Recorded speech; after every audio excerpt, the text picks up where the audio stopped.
கரும்பு கொள்முதல் விலையை உயர்த்தி டன் ஒன்றுக்கு 2650 ரூபாய் வழங்க முதலமைச்சர் ஜெயலலிதா உத்தரவிட்டுள்ளார். கரும்பு உற்பத்தி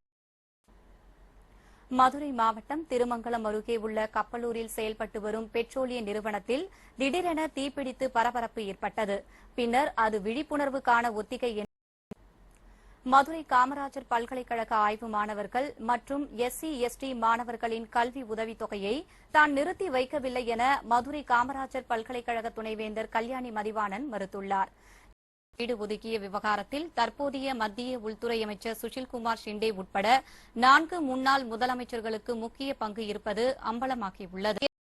காங்கிரஸ் கமிட்டியின் கூட்டம் டெல்லியில் ஜனவரி 17ஆம் தேதி நடைபெறவுள்ளது.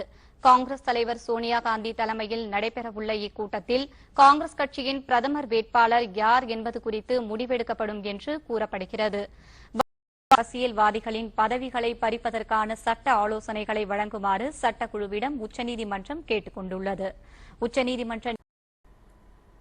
கிருஷ்ணகிரி அருகே அரசு பள்ளி தலைமை ஆசிரியர் தமிழக முதலமைச்சர் ஜெயலலிதாவுடன் பேச்சுவார்த்தை நடத்த தயாராக இருப்பதாக இலங்கை அரசு அறிவித்துள்ளது. தனியார் தொலைக்காட்சி ஒன்றுக்கு ராணுவ உயரதிகாரிகள் 14 ஆண்டுகளுக்கு பிறகு வாகா எல்லையில் சந்தித்து பேசியுள்ளனர். எல்லையில் அமைதி நிலவும் வகையில் தமிழ்நாடு பால் உற்பத்தியாளர்களின் கோரிக்கையை ஏற்று பால் கொள்முதல் விலையை உயர்த்தி வழங்க முதலமைச்சர் ஜெயலலிதா உத்தரவிட்டுள்ளார். பால் கொள்முதல் விலை உயர்ந்தாலும் விற்பனை விலையில் எந்த மாற்றமும் இல்லை என்றும் முதலமைச்சர் ஜெயலலிதா அறிவித்தார். ஆன்மீக செய்திகள் இத்துடன் நிறைவடைகிறது.